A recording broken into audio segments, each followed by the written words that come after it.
Hello everyone, welcome to YouTube channel of Chemophilic Academy. अब तक हमने बैक बॉन्डिंग का कंसेप्ट अच्छे से पढ़ लिया था। अब हमारा जो नेक्स्ट स्टेप आता है वो आता है ब्रीजिंग बॉन्डिंग का। किसका? ब्रीजिंग बॉन्डिंग का, या हम इसको दूसरे वर्ड में भी बोलते हैं पॉलीमराइजेशन।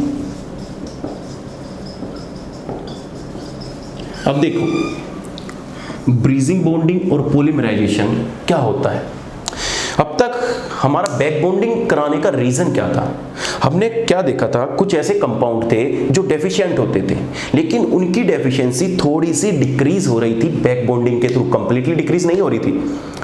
तो बैक बॉन्डिंग से रीजन क्या था कि डेफिशिएंसी डिक्रीज हो रही थी। हमें उन कंपाउंड को स्टेबल करना है जो इलेक्ट्रॉन डेफिशिएंट है। हमारा मोटिव क्या है? उन कंपाउंड का ऑक्टेट कंप्लीट कराना है जो इलेक्ट्रॉन डेफिशिएंट है। तो उनमें से कुछ कंपाउंड ऐसे थे जो जन्म से भूखे थे, जैसे पैदा ही भूखे हुए हैं, BH3। अब BH3 के पास क्या है, ना तो ये बैक बॉन्डिंग शो कर सकता है, लेकिन बेचारे को सर्वाइव भी करना है। तो सर्वाइव करने के लिए ये क्या करता है, पॉलीमराइज हो जाता है। क्या हो जाता है भाई? पॉलीमराइज हो जाता है। और पॉलीमराइज होने के बाद क्या कंपाउंड बना लेता है? B2H6 बना लेता है। एक मॉलिक्यूल से आपस में क्या हो जाएगा, दूसरे मॉलिक्यूल के साथ पॉलीमराइज हो जाएगा और क्या बना लेगा? B2H6 बना लेगा। देखो, पॉलीमराइजेशन में दो वर्ड होते हैं यूज। एक होता है कपलिंग, जो तुमने पढ़ी होगी ऑर्गेनिक केमिस्ट्री में। ऑर्गेनिक केमिस्ट्री में जब CH3 रेडिकल होता है और दूसरा CH3 रेडिकल होता है, तो आपस में कपल करने के बाद ये क्या बना लेते हैं? CH3 बना लेते हैं। लेकिन यहाँ पे तो BH3 के पास वैसे इलेक्ट्रॉन डेफिशिएंट है, तो ये इलेक्ट्रॉन पेयर तो है ही नहीं, ना इलेक्ट्रॉन है, तो ये कैसे अपनी टेंडेंसी, अपनी डेफिशिएंसी को डिक्रीज करेगा? तो इस केस में जो ये BH3 मॉलिक्यूल होते हैं, इस टाइप के दूसरे टाइप से पॉलीमराइज करते हैं ब्रीजिंग बॉन्डिंग के थ्रू। किसके थ्रू? ब्रीजिंग बॉन्डिंग के थ्रू। ब्रीजिंग बॉन्डिंग का मतलब ये होता है कि हमारे पास सपोज करो कि A एटम है, C एटम है और A एटम है। तो जो ये C एटम है, इसको, इस कंप्लीट बॉन्ड को हम ब्रिज बॉन्ड बोलते हैं, क्योंकि जो सेम एटम है, सेंट्रल एटम है, किसमें हो रहा है? दोनों में शेयर हो रहा है। इसी बॉन्डिंग को हम क्या बोलते हैं? Bridging bonding. तो ब्रीजिंग बॉन्डिंग का कंसेप्ट इनऑर्गेनिक केमिस्ट्री में यूज होता है। क्यों यूज होता है? क्योंकि यहाँ पे इलेक्ट्रॉन डेफिशिएंसी को डिक्रीज करने के लिए हमें ब्रीजिंग बॉन्डिंग करानी पड़ती है। कपलिंग क्यों नहीं होती? क्योंकि उसके पास अनपेयर्ड इलेक्ट्रॉन पेयर नहीं है जिससे वो अपने कपल करके अपने मॉलिक्यूल को स्टेबल कर सके। तो ऑर्गेनिक केमिस्ट्री में तुमने जितने भी क्वेश्चन पढ़े होंगे या जितने भी इलेक्ट्रॉन डेफिशिएंसी को डिक्रीज किया होगा, उसमें कपलिंग रिएक्शन के थ्रू क्या होगा, चाहे मैकमरी कपलिंग हो या पॉलीमराइजेशन हो या कोई भी रिएक्शन हो। लेकिन इनऑर्गेनिक केमिस्ट्री में अगर तुम्हें डेफिशिएंसी डिक्रीज करनी है, या तो तुम्हें उस पर न्यूक्लियोफाइल का अटैक कराना पड़ेगा या बेस का अटैक कराना पड़ेगा, या फिर उसको ब्रिज बॉन्डिंग के थ्रू उसकी डेफिशिएंसी को डिक्रीज करना पड़ेगा। तो ऐसे बहुत से कंपाउंड थे जो जन्म से भूखे थे, जैसे AlCl3 है। तो AlCl3 में क्या हो रहा था, ना तो ये बैक बॉन्डिंग शो कर रहा था, क्योंकि दोनों किसके आ गए? 3p के, और ये भी किसके आ गया? थर्ड पीरियड का। तो मैंने बैक बॉन्डिंग कंसेप्ट में क्या बताया था? दोनों में से एक एटम से कम सेकंड पीरियड का होना चाहिए और दूसरा थर्ड पीरियड का होना चाहिए। तो ये बैक बॉन्डिंग भी नहीं हो रहा। तो जब बैक बॉन्डिंग नहीं हो रही, तो इसे अपना ऑक्टेट कंप्लीट करना है। तो ऑक्टेट कंप्लीट करने के लिए क्या कर जाता है? पॉलीमराइज कर जाता है। ऐसे ही सेम कंपाउंड BeS2 होगा, तो इसे भी अपना ऑक्टेट कंप्लीट करना है, तो ये भी क्या कर जाएगा? पॉलीमराइज कर जाएगा। तो जितने भी maximum organic compound, inorganic compound होते हैं, उनमें ब्रीजिंग बॉन्डिंग के थ्रू अपनी डेफिशिएंसी को डिक्रीज किया जाता है, और डिक्रीज करने के बाद वो कंपाउंड थोड़ा सा स्टेबल हो जाता है। मैं अब तक एक भी वर्ड ऐसा यूज नहीं किया कि उसकी डेफिशिएंसी कंप्लीटली डिक्रीज हो गई। ध्यान रखना, मैं अब तक एक भी कंपाउंड में ऐसा नहीं बोला कि बैक बॉन्डिंग के थ्रू उसकी डेफिशिएंसी कंप्लीट डिक्रीज हो गई या ब्रीजिंग बॉन्ड के थ्रू उसकी डेफिशिएंसी कंप्लीट डिक्रीज हो गई। ये टेम्परेरी डिक्रीजमेंट होता है कि उनकी डेफिशिएंसी टेम्परेरी डिक्रीज होती है। बात समझ में आई? अब क्या सारे के सारे कंपाउंड ब्रीजिंग फॉर्म कर लेते हैं? नहीं, ऐसा जरूरी नहीं है कि सारे के सारे कंपाउंड ब्रिज बॉन्ड फॉर्म कर लेते हैं। कुछ कंडीशन होती है। कंडीशन ये होती है कि जो कंपाउंड ब्रीजिंग में जाएगा, एक तो उसमें बैक बॉन्डिंग नहीं होनी चाहिए, मतलब को हेडिंग डाल के तुम लिख सकते हो कंडीशन फॉर ब्रीजिंग बॉन्डिंग। क्या होती है? ब्रीजिंग बॉन्डिंग की कंडीशन होती है। पहली कंडीशन तो ये है कि भैया उस कंपाउंड में बैक बॉन्डिंग एब्सेंट होनी चाहिए। तुम्हें कुछ कंपाउंड ऐसे दिखेंगे कि जिसमें बैक बॉन्डिंग और पॉलीमराइजेशन दोनों पॉसिबल होता है, लेकिन हमारा मोटिव क्या है? हमें उसकी डेफिशिएंसी डिक्रीज करनी है। अब जिस बेस्ट मेथड से वो अपनी डेफिशिएंसी को डिक्रीज कर जाएगा वो उसी फैक्टर पर डोमिनेट कर जाएगा। कि अगर सपोज करो कि कोई कंपाउंड है, एक्स कंपाउंड है, और इसके पास टेंडेंसी क्या है कि ये बी कंपाउंड के साथ बैक बॉन्डिंग फॉर्म कर लेता है, लेकिन दूसरी साइड एक्स कंपाउंड के पास किसकी टेंडेंसी है कि ये ब्रीजिंग कंपाउंड भी फॉर्मेशन कर लेता है। तो इन दोनों मेथड में जिस मेथड से भी इस एक्स कंपाउंड की स्टेबिलिटी ज्यादा होगी या इस एक्स कंपाउंड की डेफिशिएंसी ज्यादा डिक्रीज होगी, उसी की तरफ एक्स कंपाउंड डोमिनेट कर जाएगा। बात ठीक है? तो ऐसा कहना भी गलत है कि हमेशा जिस कंपाउंड में बैक बॉन्डिंग एब्सेंट होगी तो उसमें ब्रीजिंग बॉन्डिंग हो जाएगी।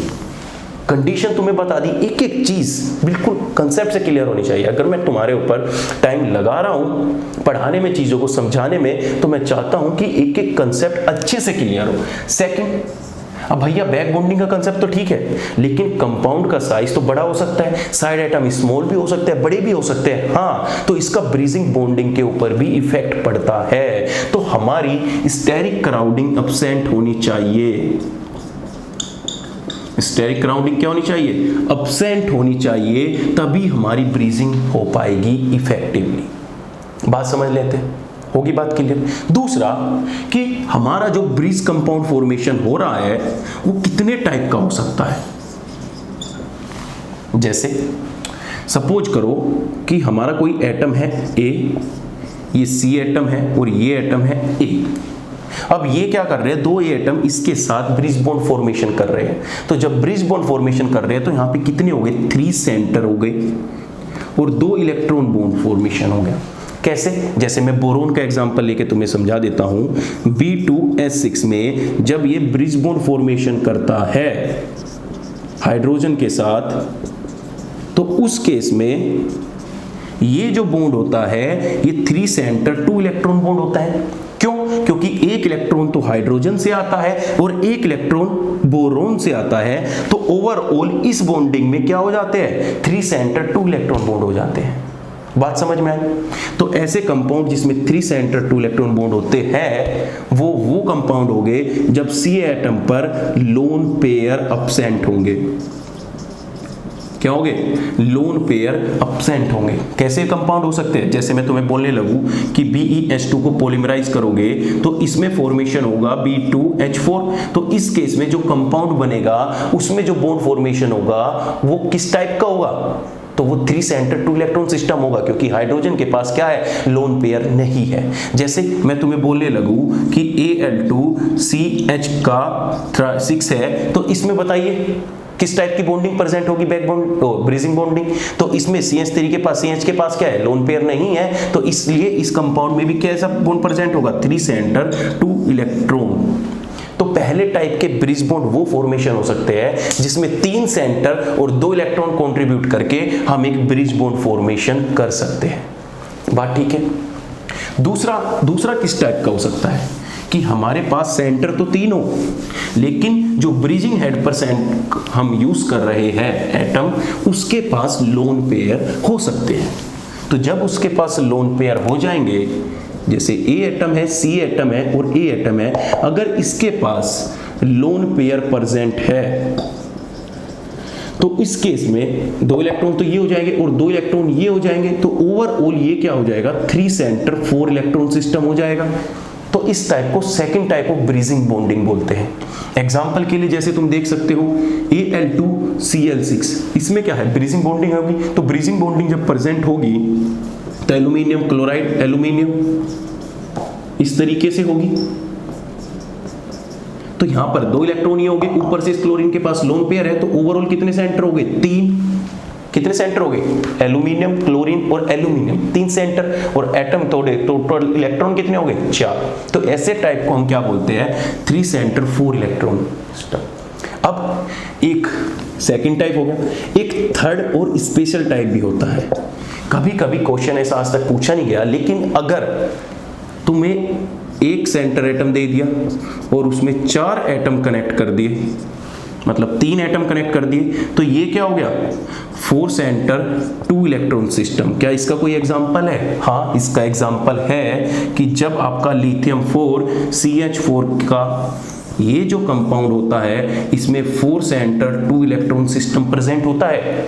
कैसे? आओ दिखाता हूं। जो इसकी स्ट्रक्चर होती है कुछ क्यूबिकल फॉर्म में होती है, इस तरीके से। क्या होती है? क्यूबिकल फॉर्म में इसकी स्ट्रक्चर प्रेजेंट होती है। इसके अल्टरनेटिव कॉर्नर पर यहाँ पे लिथियम होता है, यहाँ पे भी लिथियम होता है, उसके बाद एक लिथियम यहाँ पे होता है और एक लिथियम हमारा यहाँ पे होता है। अब जो ये बचता है, ये इस पे यहाँ पे CH3 होता है, इस पे CH3 होता है, H3C होता है, और यहाँ पे क्या आ गया? CH3 हो गया। तो CH भी 4 हो गए, Li भी 4 हो गए। तो इस केस में जो ब्रीजिंग में आ रहा है, ध्यान से देखिए, ये लिथियम है, ये क्या है? ब्रीजिंग पोजीशन में आ रहा है। कितने कार्बन से अटैच है? 3 से। 1 2 3। बात समझ में आ रही है? तो इसको, इस टाइप की बॉन्डिंग को हम क्या बोलते हैं? 4 सेंटर 2 इलेक्ट्रॉन सिस्टम बोलते हैं। क्या बोलते हैं? 4 सेंटर 2 इलेक्ट्रॉन सिस्टम। तो ये इंपॉर्टेंट एग्जांपल है, याद रखना इस बात को। तो हमारा पहला काम क्या हो गया कि ब्रीजिंग बॉन्डिंग को हमने समझ लिया, उसकी कंडीशन समझ ली कि किस केस में ब्रीजिंग बॉन्डिंग प्रेजेंट होगी और किस केस में ब्रीजिंग बॉन्डिंग अब्सेंट होगी। अब अगर मैं तुमसे कुछ कंपाउंड के बारे में पूछूं कि कौन कौन ब्रीजिंग बॉन्डिंग फॉर्म कर सकता है और कौन कंपाउंड ब्रीजिंग बॉन्ड फॉर्म नहीं कर सकता, तो आप कैसे डिटरमाइन करोगे? सिंपल सा है। पहला मेथड देखो कि उसमें कोई बैक बॉन्डिंग नहीं हो रही, दूसरा देखो स्टेरिक क्राउडिंग ज्यादा तो नहीं है। तो अगर नहीं है तो देखिए, चेक करिए। पहले मैं बोरोन के कंपाउंड लिखता हूं, BS3 BF3 BCl3 Br3 Biodide 3 BCH3 का होल ट्राइस। ठीक है। एल्यूमिनियम के दिखते हैं, AlS3 AlCl3 AlF3 AlBr3 aluminium AI4। उसी के साथ एल्यूमिनियम CH3 का 3, एल्यूमिनियम C2H53, एल्यूमिनियम मेसेटिलीन, देखा होगा तुमने ऑर्गेनिक में कंपाउंड 3, इस तरीके का।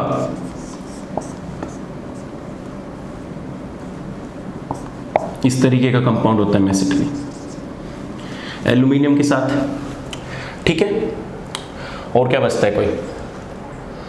हाँ, और बच गया, जैसे BS2 में, BCl2 में, कि इनमें कंपाउंड में किस किस में, मुझे बताओ कि किस किस में हमारी ब्रीजिंग बॉन्डिंग हो सकती है। आओ टिक करना स्टार्ट करते हैं। BS3 में क्या ब्रीजिंग बॉन्डिंग हो जाएगी, क्योंकि इसके पास क्या है? इलेक्ट्रॉन डेफिशिएंसी है। दूसरा कौन सी हो जाएगी? 3 centre 2 electron system bridging bonding होगी। BF3 में नहीं होगी क्योंकि बैक बॉन्डिंग हो रही है। BCl3 में भी बैक बॉन्डिंग हो रही है। Br3 में, Bi3 में। इसमें अब बोरोन के इस केस में आपको लगेगा कि हमारी ब्रीजिंग बॉन्डिंग हो जाएगी, लेकिन यहाँ पे जो CH3 है ये क्राउडिंग की तरह बिहेव करता है, जिसकी वजह से हमारी इस केस में भी ब्रीजिंग बॉन्डिंग नहीं होती। एल्यूमिनियम के केस में ब्रीजिंग हो जाएगी। AlCl3 के केस में इसका बहुत इंपॉर्टेंट है, AlCl3 का, क्योंकि इसके ऊपर बहुत सारे कंपाउंड है, बोरोन के साथ भी है, हाइड्रोजन के साथ भी है, कार्बन के साथ भी है।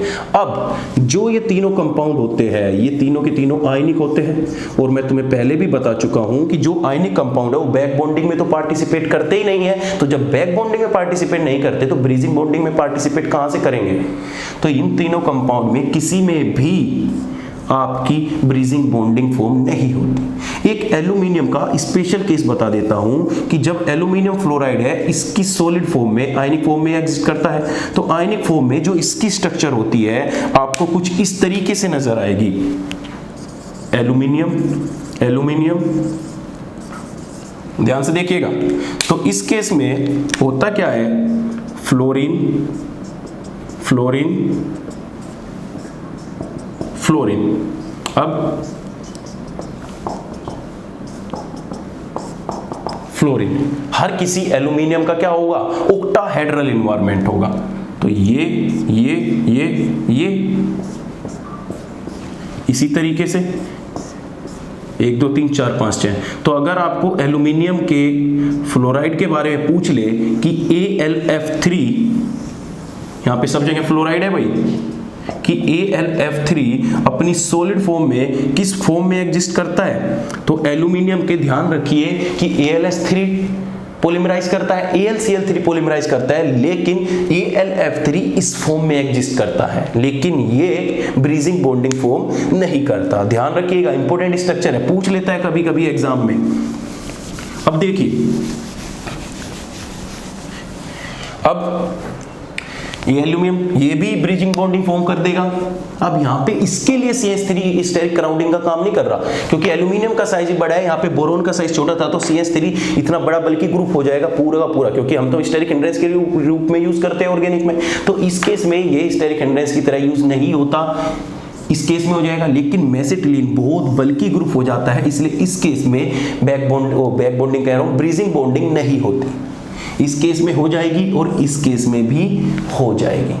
तो कंपाउंड में ब्रीजिंग बॉन्डिंग निकालना बड़ा आसान है। स्टेरिक क्राउडिंग देखो, उसमें कोई बैक बॉन्डिंग तो नहीं हो रही, वो देखो, सिंपल सी बात है, ये कंपाउंड क्या कर जाएगा, पॉलीमराइज कर जाएगा। अब मैं एक एक कंपाउंड को उठाता हूं, उसकी स्ट्रक्चर डिटरमाइन करते हैं, उससे रिलेटेड क्वेश्चन और किस टाइप के आते हैं। देखो, सबसे पहला जो हमारा फेमस तुम पढ़ते हो ब्रीजिंग बॉन्डिंग में, वो होता है B2H6।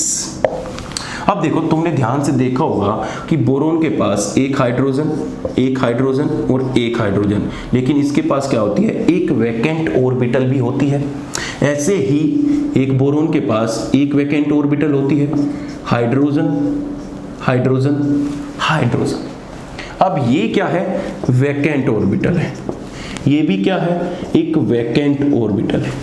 अब होता क्या है, इस हाइड्रोजन के साथ क्या होती है, इसकी एक s ऑर्बिटल है, ऐसे ही इस हाइड्रोजन की भी क्या होगी, एक s ऑर्बिटल होगी, और ये बॉन्ड इधर से, ये इधर से इसके साथ कपल कर जाता है।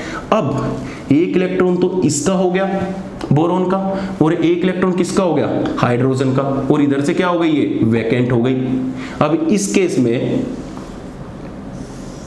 एक इलेक्ट्रॉन तो बोरोन से आ गया और एक किससे हो गया, हाइड्रोजन से।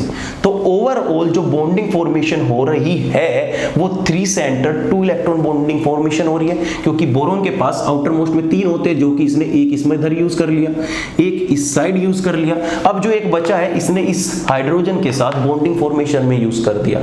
अब भैया तुम्हारा कंसेप्ट घूमने वाला है।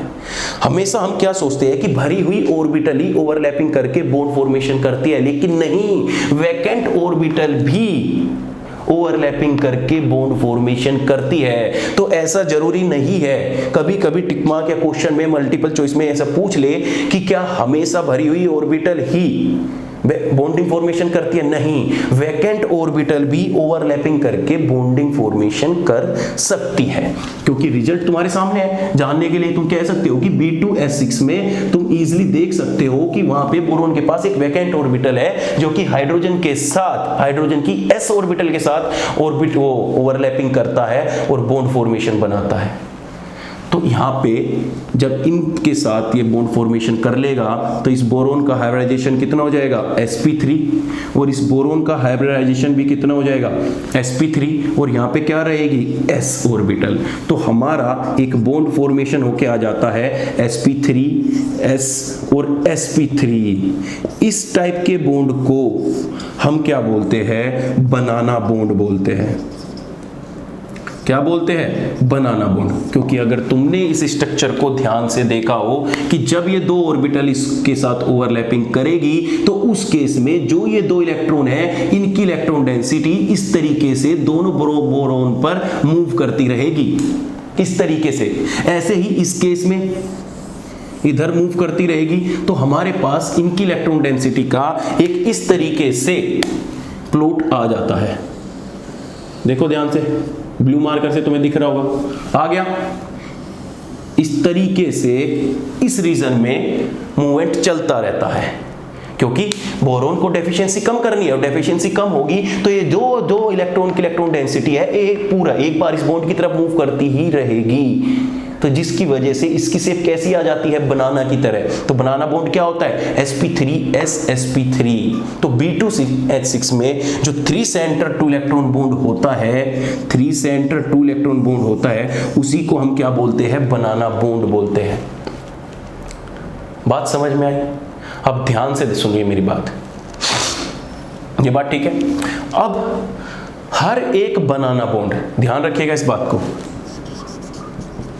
हर एक बनाना बॉन्ड 3 सेंटर 2 इलेक्ट्रॉन सिस्टम होगा, लेकिन 3 सेंटर 2 इलेक्ट्रॉन सिस्टम, या मैं कहूं दूसरी लैंग्वेज सुनो, ध्यान से सुनो स्टेटमेंट, हर बनाना बॉन्ड 3 सेंटर 2 इलेक्ट्रॉन सिस्टम होगा, लेकिन सारे के सारे 3 सेंटर 2 इलेक्ट्रॉन सिस्टम बनाना बॉन्ड नहीं होते। इसको मैं बाद में एक्सप्लेन करूंगा, लेकिन अभी थोड़ी देर के लिए स्टेटमेंट यहीं लिखना, क्योंकि आगे जाके जिससे तुम्हें इससे कोई प्रॉब्लम ना हो। तो B2H6 में हमने क्या देखा कि यहाँ पे क्या हो गया, इस टाइप का एक ब्रीजिंग बॉन्ड फॉर्मेशन हो गया, जिसको हम बनाना बॉन्ड भी बोलते हैं। अब देखिए ध्यान से, अगर B2H6 से अब क्वेश्चन बनते हैं तो कितने टाइप के क्वेश्चन बनते हैं, बना देता हूं अच्छे से। Boron, hydrogen. अब देखिए क्वेश्चन स्टार्ट करना। पॉइंट नंबर 1 जो इसके बारे में लिखोगे कि sp3s sp3 हाइब्रिडाइजेशन है।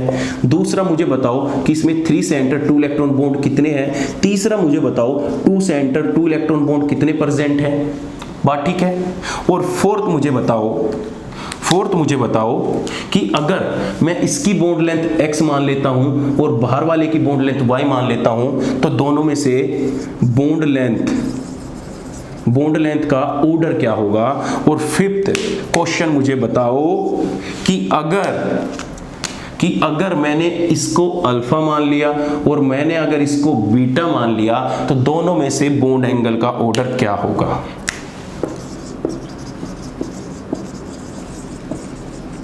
इस टाइप के क्वेश्चन आ चुके हैं। अब देखिए ध्यान से, sp3 हाइब्रिडाइजेशन है, कोई बात नहीं। 3 सेंटर 2 इलेक्ट्रॉन बॉन्ड कौन सी होगी, ये वाला बोरोन, हाइड्रोजन, बोरोन, तो कितने हैं, 2 बॉन्ड प्रेजेंट है। 2 सेंटर 2 इलेक्ट्रॉन बॉन्ड कितने प्रेजेंट हो गए भाई, ये जो सेंटर होगा ये 2 इलेक्ट्रॉन 2 सेंटर होगा कि नहीं होगा। तो इसमें 2 सेंटर 2 इलेक्ट्रॉन बॉन्ड प्रेजेंट कितने हैं, 4। अब बॉन्ड लेंथ का ऑर्डर बताइए कि बॉन्ड लेंथ क्या होती है। और एक क्वेश्चन और बना देता हूं, चलो। बॉन्ड स्ट्रेंथ बताइए कि ब्रीजिंग बॉन्ड की स्ट्रेंथ ज्यादा होगी कि टर्मिनल बॉन्ड की स्ट्रेंथ ज्यादा होगी।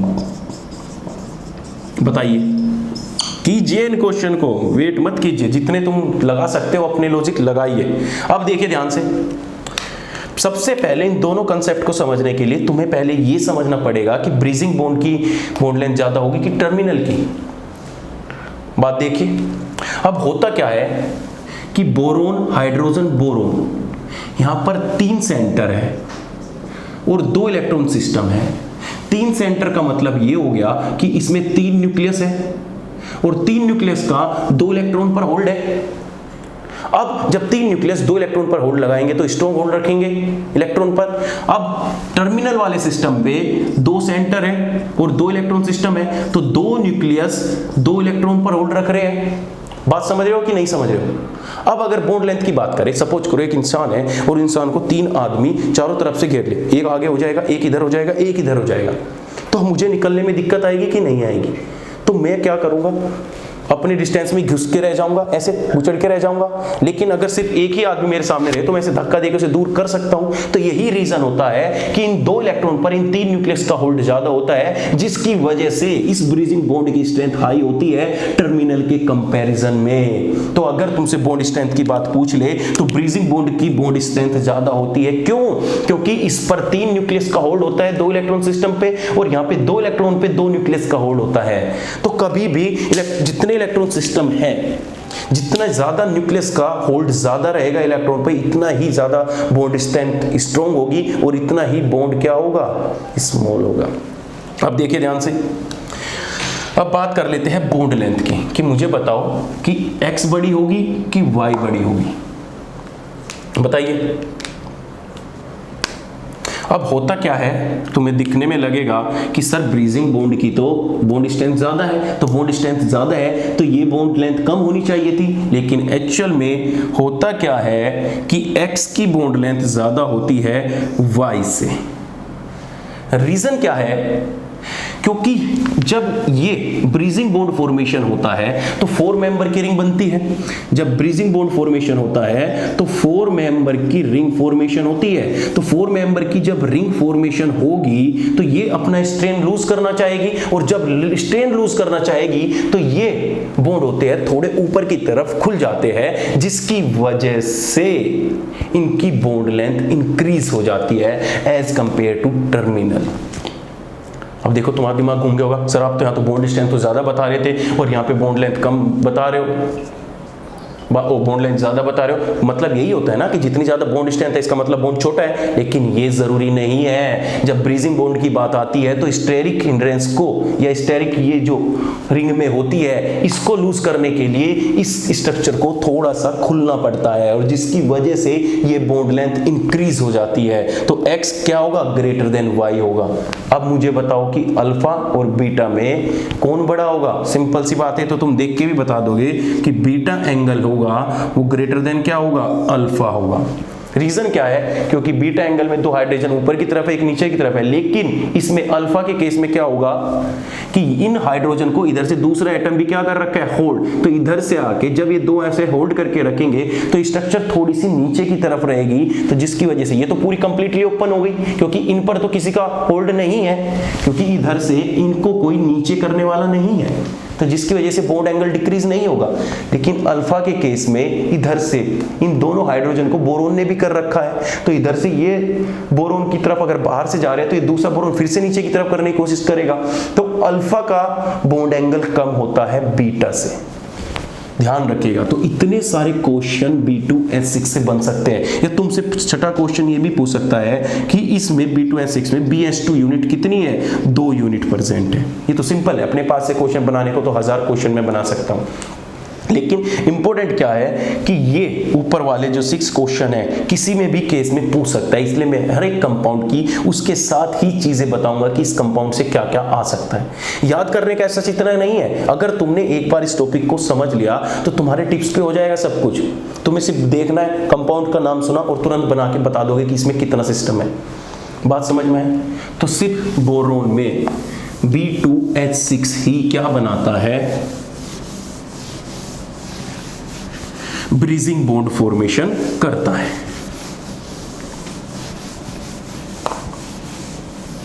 अब देखिए, अब भैया जब B2H6 हम डिस्कस कर रहे हैं तो मैं सोचता हूं कि अब मुझे प्रूफ चाहिए कि सर आपने बोल तो दिया कि बॉन्ड स्ट्रेंथ ज्यादा होती है ब्रीजिंग बॉन्ड की, तो मुझे प्रूफ बताओ कि क्या प्रूफ है इस बात का।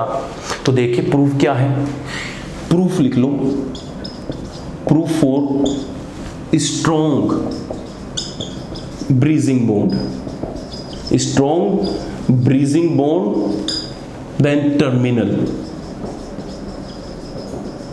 रीजन क्या है, अब देखिए जब हम B2H6 की रिएक्शन कराते हैं CH3Cl से तो हमारा एक एक हाइड्रोजन रिप्लेस हो जाता है, तो हमारा क्या आ जाएगा B2H5CH3।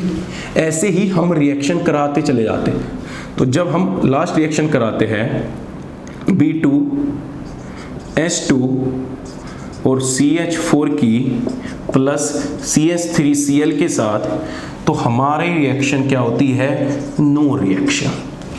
जब हम फिर से एक मॉलिक्यूल लेते हैं या एक्सेस में ले लेते हैं इसको, तब भी हमारी कोई रिएक्शन नहीं होती। मतलब कि जब तुम बोरोन का मिथाइलेशन कराओगे CH3Cl के साथ B2H6 के, अगर तुमने एक्सेस में भी CH3Cl लिया है तो सिर्फ ये 4 मोल ही यूज करेगा और तुम्हें क्या प्रोडक्ट दे देगा, BH2CH3 का 4। अब भैया जो ये कंपाउंड है ये एक्सपेरिमेंटली डाटा है कि एक्सपेरिमेंट उन्होंने किया, उन्होंने देखा कि क्या सच में ब्रीजिंग बॉन्ड की बॉन्ड स्ट्रेंथ ज्यादा होती है। तो उन्होंने क्या देखा कि जब इसकी स्ट्रक्चर उन्होंने बनाई तो उन्हें क्या मिला कि ये जो दो हाइड्रोजन थे ब्रीजिंग वाले वो एज सच ऐसे ही कि मिथाइलेशन कराने के बाद भी जो हमारे ये दो हाइड्रोजन है ये एज इट इज कंपाउंड में प्रेजेंट थे। तो ये मिथाइलेशन ऑफ बोरोन हाइड्राइड किसको रिप्रेजेंट कर रहा है कि जो ब्रीजिंग बॉन्ड की स्ट्रेंथ होती है वो टर्मिनल से ज्यादा होती है। अगर ब्रीजिंग बॉन्ड की स्ट्रेंथ कम होती तो सबसे पहले ब्रीजिंग वाले बॉन्ड जाते, ना कि टर्मिनल वाले जाते। बात ठीक है? ओके। दूसरा मैं कह रहा हूं कि पॉलीमराइजेशन होने से भी बोरोन की डेफिशिएंसी फुल्ली डिक्रीज नहीं हुई। मींस दैट कि पार्शियली उसकी डेफिशिएंसी डिक्रीज हो जाती है। इस बात का प्रूफ कैसे पता चलेगा कि उसकी डेफिशिएंसी पार्शियली डिक्रीज हुई है? अगर वो कंप्लीटली उसका ऑक्टेट कंप्लीट हो जाता कि सपोज करो एक ही बोरोन के पास दोनों हाइड्रोजन दोनों तरफ से रह जाते, उसका ऑक्टेट कंप्लीट हो जाता, तो वो उसकी रिएक्शन हम किसी बेस के साथ कराते या किसी न्यूक्लियोफाइल के साथ कराते तो वो उसके साथ रिएक्शन नहीं करता। अब होता क्या है कि जब हम B2H6 के साथ रिएक्शन कराते हैं दो टाइप के बेस के साथ, एक बेस वो जो स्मॉल है, क्या है? स्मॉल बेस है, जैसे OH नेगेटिव हो गया, NH3 हो गया, NHR2 हो गया, NH2R हो गया, इस तरीके के बेस। दूसरे बेस जो लार्ज थे, बल्कि थे, जैसे NET⁻3 CO भी इसी में ही आता है, OCH3 भी इसी में आता है। या मैं तुम्हें कहूं कि इन चारों को छोड़कर बाकी जितने भी बेस तुम्हें बोरोन के साथ दिखे वो सारे के सारे लार्ज और बल्कि और हार्ड न्यूक्लियोफाइल में कंसीडर करना। अब होता क्या है कि ये दो बेस थे, अब हमने क्या किया, बोरोन के साथ दोनों बेस को बारी बारी से रिएक्शन कराई। अब जब बारी बारी से रिएक्शन कराई तो ये स्मॉल था, तो ये स्मॉल वाले बेस क्या काम किया, ये एक ही एटम पर दोनों तरफ से आकर जुड़ गए, और जब जुड़ गए तो हमारा इस तरीके से बॉन्ड क्लीवेज हो गया। और जब बॉन्ड क्लीवेज हो गया तो जो ये बॉन्ड क्लीवेज है, देख रहे हो एक तरफ BH2 यूनिट आ रही है और एक तरफ BH4 यूनिट आ रही है। तो इसका मतलब जब भी तुम स्मॉल बेस यूज करोगे तो उसमें एसिमेट्रिक क्लीवेज होगा। क्या होगा? Asymmetric cleavage. तो इस केस में जब भी तुम्हें प्रोडक्ट मिलेगा तो प्रोडक्ट तुम्हें इस टाइप से मिलेगा, BH2L2 पॉजिटिव प्लस क्या आ जाएगा, BH4 नेगेटिव। अब अगर मैं इसकी रिएक्शन OH के साथ ही कराता था तो हमारा जो प्रोडक्ट मिलता इसमें OH रिएक्शन के बाद तो हमें क्या मिलता, BH2OH का होल ट्वाइस पॉजिटिव, और हमारा क्या मिलता दूसरा प्रोडक्ट, BH4 नेगेटिव। तो इस पर अटैक लगा है, इसका मतलब यह है कि बोरोन अब भी डेफिशिएंट है। अगर इसकी डेफिशिएंसी नहीं होती तो ये इस बेस के साथ रिएक्ट नहीं करता। अब जो ये लार्ज वाले बेस होते हैं बल्कि, तो ये क्या होते हैं, एक बोरोन एटम पर अप्रोच नहीं करते। तो इनमें से क्या होता है, जैसे मैं सपोज करो CO मॉलिक्यूल को ले रहा हूं तो एक इस बोरोन एटम पर अप्रोच करता है और एक इस बोरोन एटम पर अप्रोच करता है, तो दोनों तरफ क्या हो गए, BH3 हो गए। तो इस केस में इसका क्या हो जाता है, सिमेट्रिक क्लीवेज हो जाता है इस तरीके से। तो एक तरफ क्या आ जाएगी, तो हमारे पास 2 BH3 यूनिट आ जाएगी, इधर से क्या आ जाएगा, CO। तो तुम देखोगे एक एडक्ट टाइप फॉर्मेशन हो जाता है। क्या हो जाता है, एक एडक्ट टाइप फॉर्मेशन हो जाता है।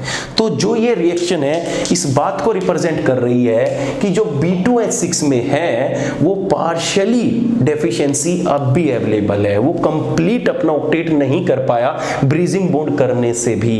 किस बात का प्रूफ, क्योंकि जब हमने बेस के साथ रिएक्शन कराई तो हमें दो चीजें मिली, एक तो ये वाली चीजें और एक तरफ ये वाली चीजें। ऐसे क्वेश्चन आ चुके हैं, बेवजह नहीं करा रहा मैं कि मुझे शौक चढ़ा है कि मैं तुम्हें ये चीजें कराता जा रहा हूं, मेरा कोई मतलब नहीं है कराने का। ये चीजें एग्जाम में आ चुकी है, उसने पूछ चुका है, उसने इन बेस के साथ इसकी रिएक्शन करा के देखी तो उसने कही कि प्रोडक्ट क्या मिलेगा, उसने जब ऐसे टाइप के बेस की इनके साथ रिएक्शन देखी तो तब प्रोडक्ट क्या मिलेगा। तो ध्यान रखना, अगर इस टाइप के 4 बेस मिलते हैं तो उस केस में एसिमेट्रिक क्लीवेज होगा, क्योंकि स्मॉल है, एक ही बोरोन पर दोनों तरफ से अटैक कर देते हैं। और जो इन चारों को छोड़कर इधर जितने भी बेस मिल जाए वो सारे के सारे क्या दिखा देंगे, सिमेट्रिक क्लीवेज दिखा देंगे। बात समझ में आ रही है? इतनी चीजें बोरोन की क्लियर हो रही हैं। अब देखिए, अगर इतनी चीजें तुम्हें बोरोन की क्लियर हो गई है तो मुझे बताओ B4S10 की स्ट्रक्चर क्या होगी। उसमें 3 सेंटर 2 इलेक्ट्रॉन बॉन्ड बताओ, उसमें 2 सेंटर 2 इलेक्ट्रॉन बॉन्ड बताओ, और उसका सिमेट्रिक क्लीवेज और एसिमेट्रिक क्लीवेज भी करके दिखाओ। चलो चलो लग जाओ फटाफट। B4H10